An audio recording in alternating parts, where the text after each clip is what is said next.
Titanic. But, with zombies, I wasn't supposed to be on the Titanic. It was pure luck, a poker game gone right, and suddenly I found myself aboard the grandest ship ever built. The ocean shimmered beneath the moonlight, and the Titanic loomed like a floating palace, her majestic funnels reaching for the sky. I was an artist at heart, a struggling one with dreams bigger than my means. But today, I felt like I was part of something monumental. I stood at the edge of the Titanic's railing, eyes drifting over the vast, endless Atlantic. The night was calm, save for the rhythmic pulse of waves against the ship, but even that felt uneasy. The ocean was pitch black, stretching out into a dark oblivion, yet something in the air tugged at me, gnawing at the back of my mind with a strange, crawling dread. I shook off the feeling, blaming it on a restless night's sleep. Voices and laughter from the first-class deck floated up. The wealthy passengers paraded in fine clothes, their laughter mingling with the clinking of champagne glasses and the soft hum of a violin. To them, this ship was invincible, an indestructible fortress cutting through the cold North Atlantic waters. But even in their eyes, I noticed something strange. Their smiles seemed tense, almost forced, as if a sense of unease clung to them too. It was subtle, like the faintest shadow lurking in the corner of your vision. I felt it too, something beneath the surface, an instinct I couldn't shake. Maybe it was nothing, just the anxiety of being aboard a ship with over 2,000 souls, all bound for New York. Or maybe it was something more. As I glanced over the rail and into the darkness, I saw a flicker. It was only for a split second, a glint in the water, barely visible against the black. My heart quickened, though I told myself it must have been a trick of the light. I didn't want to look weak, especially to the high society folks on board. But just as I tried to dismiss it, I felt it again. That pull, like a silent whisper drifting from the sea. And then I heard it, a faint, distant groan. It barely rose above the hum of the engines, but it was there, low and haunting. The sound clung to the night air, filling the empty spaces between the laughter and music. I strained to listen, trying to locate the source, but it was like trying to grasp smoke. And just as quickly as it came, it was gone. A shiver crept up my spine. Strange things happen out here on the ocean, a deep voice murmured from behind me.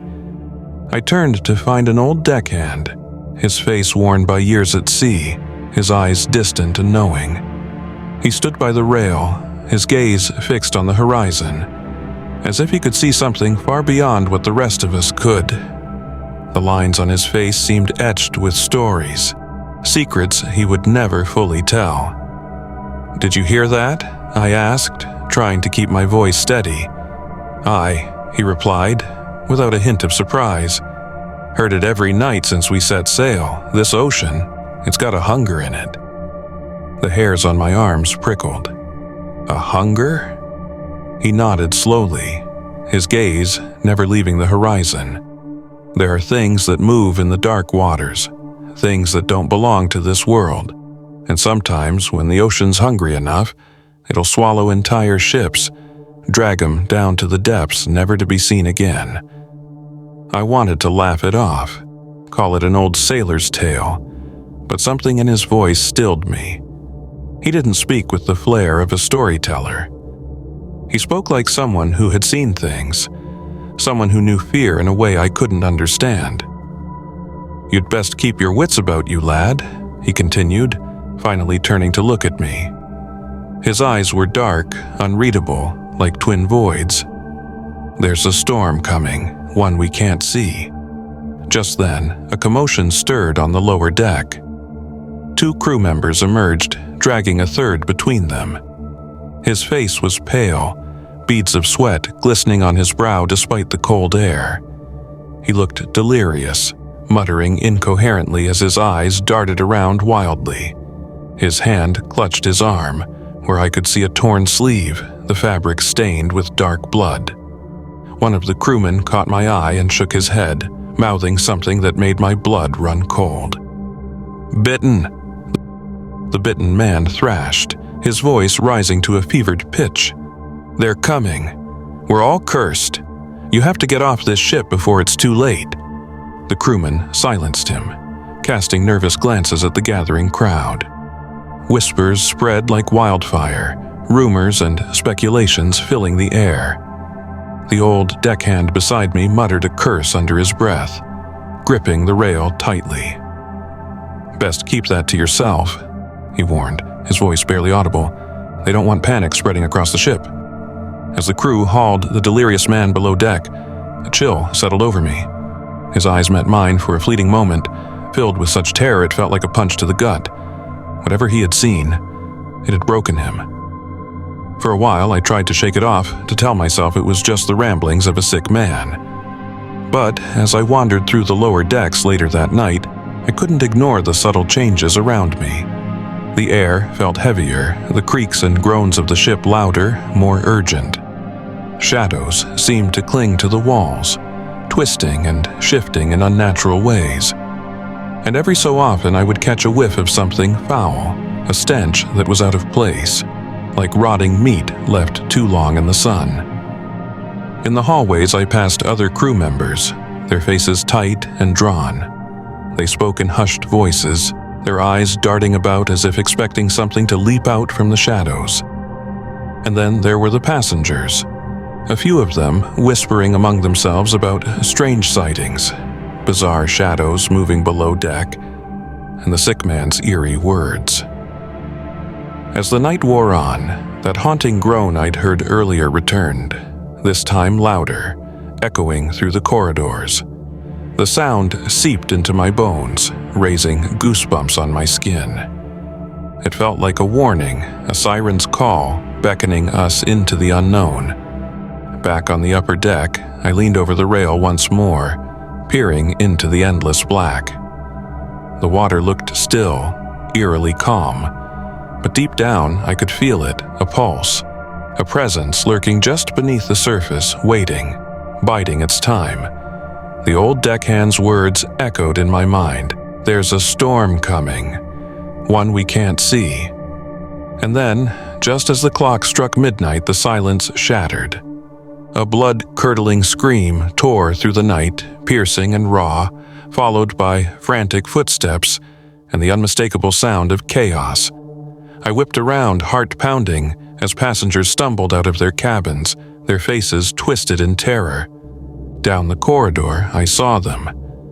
Figures emerged from the shadows, their movements slow and unsteady, their eyes empty and clouded.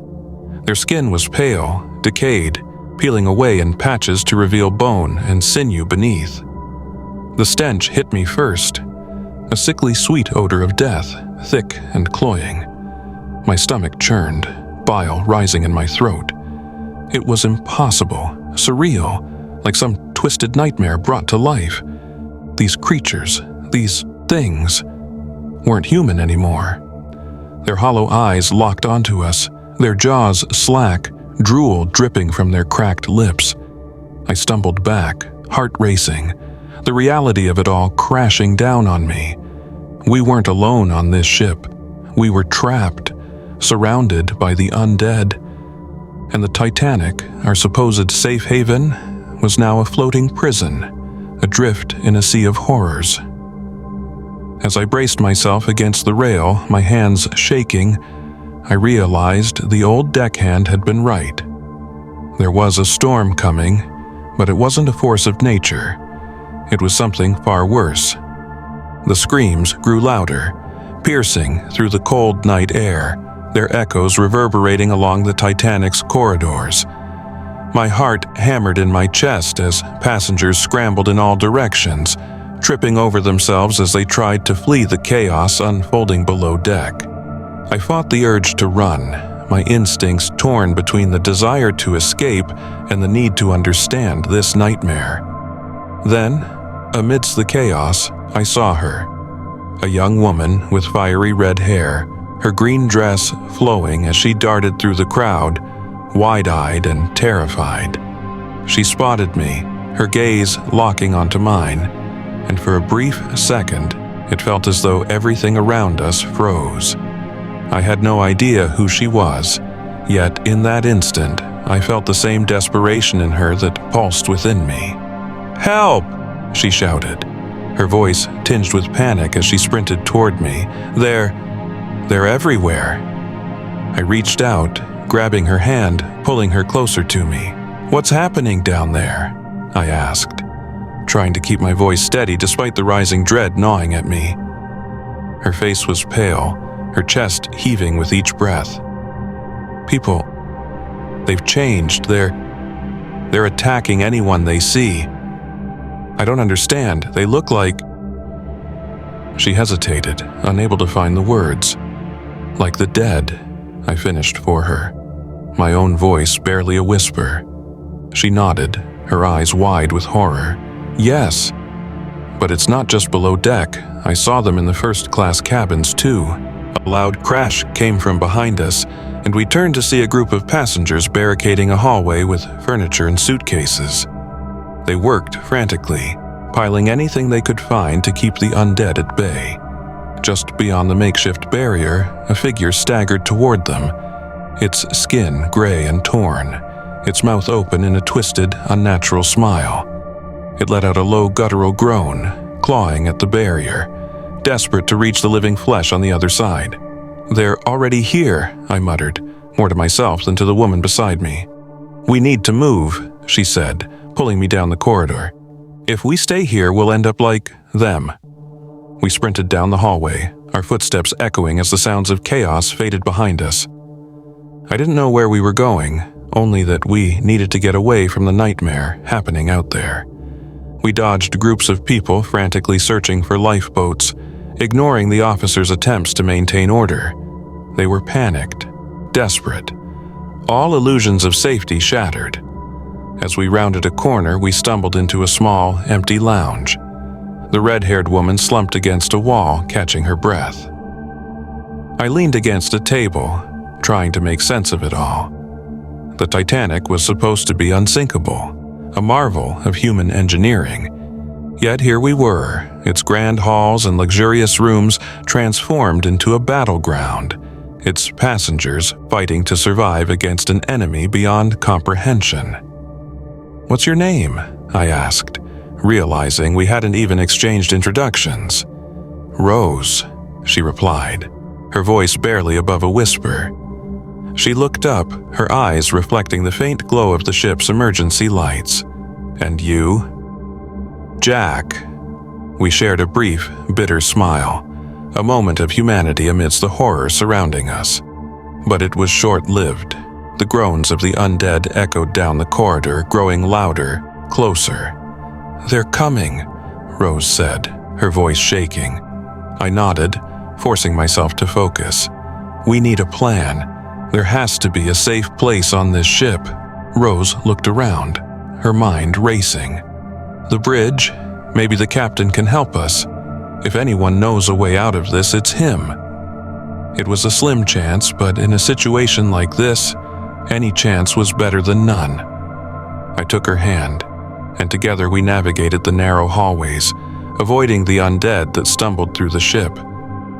Each corner we turned brought new horrors, once beautiful ballrooms and lavish cabins now smeared with blood, bodies lying lifeless, some rising again with dead empty eyes. Finally, we reached the staircase leading up to the bridge, but our relief was short-lived. Blocking our path was a group of infected crew members, their vacant eyes fixed on us the moment we approached. Their jaws snapped, and they lunged forward, limbs twisted and movements jerky, as if held together by sheer rage. "Run!" I shouted, pulling Rose as we dashed up the stairs. One of them grabbed my arm, its grip like iron. I struggled, kicking it off, feeling its bony fingers scrape against my skin. We pushed our way through, barely managing to reach the bridge, slamming the door behind us and bolting it shut. My chest heaved, adrenaline coursing through my veins as I leaned against the door, catching my breath. Captain Smith stood at the helm, his face etched with disbelief. He turned to us, taking in our disheveled state. "What's happening?" he demanded, his voice laced with fear. This ship was built to withstand anything, but this? "They're everywhere, Captain," I said, steadying my breath. "Something's taken them over. It's like they've become monsters." Well, the captain's face hardened as he processed our words. "I've seen things in my years at sea, but nothing like this." He looked out the bridge windows, watching as passengers stumbled in confusion and terror on the deck below. The ship's grand decks, once the height of luxury, now felt like a prison, with nowhere to run. "We need to get the passengers off this ship," he said, his voice heavy with resignation. "The lifeboats." Rose shook her head, her face pale. "Captain, they're already filling up with people. It's chaos out there, and the lifeboats won't be enough." Captain Smith's jaw clenched. "Then we're out of options."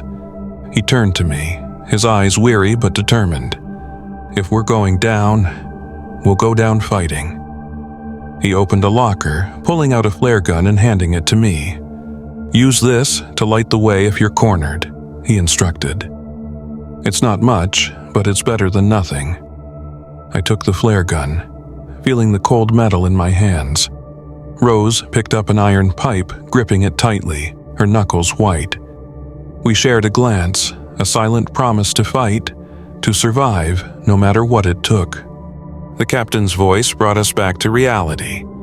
"I'll keep the ship steady as long as I can, but if you find a way to stop this madness..." His voice trailed off, leaving the rest unsaid. There was no stopping it. The undead were a force of nature now, consuming everything in their path. As we prepared to leave the bridge, the captain gave me a final, somber nod. "Good luck. May God be with you." We slipped out of the bridge back into the darkened hallways of the Titanic.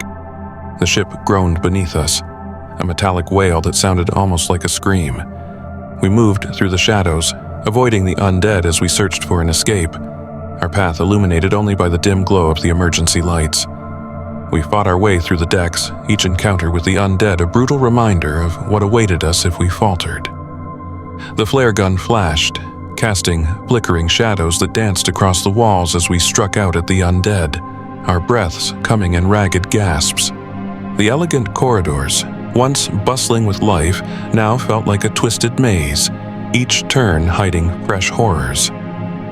And then, as we reached the lower decks, a horrifying realization dawned on me. My arm, where one of the infected had scratched me, pulsed with a dull ache. A chill swept over me, colder than the ocean outside. I looked at Rose, her face illuminated by the pale glow of the emergency lights. She noticed my expression and froze, her eyes widening in horror. "Jack," she whispered, her voice trembling. I met her gaze, fighting back the dread clawing at my chest. "I don't know how long I have, but you have to keep going. Get off this ship, Rose." Tears filled her eyes, and she gripped my hand tightly, refusing to let go. "No, Jack, I'm not leaving you." I forced a smile, trying to steady my voice. "You have to survive, for both of us." The Titanic groaned again, the sound echoing like a requiem through its blood-stained halls. And as I felt the infection spreading, I knew that my time was running out. I could see the anguish in Rose's eyes as she gripped my hand, refusing to let go. For a moment, the horrors around us faded, and it was just the two of us, standing on the edge of a goodbye neither of us wanted to face. "Listen to me, Rose," I said, my voice low but urgent. "I can feel it, whatever is in them. It's already inside me. You have to go before it takes over." She shook her head, her fiery hair catching the glow of the emergency lights, tears glistening in her eyes. "No, Jack, I can't leave you like this. There has to be another way." But we both knew there wasn't. I could feel the fever spreading through my veins, each heartbeat slower, heavier. My senses were dulling, the sounds around us fading into a hollow echo. I couldn't let her stay to witness what I was about to become. "Go to the lifeboats," I whispered, forcing myself to step back from her.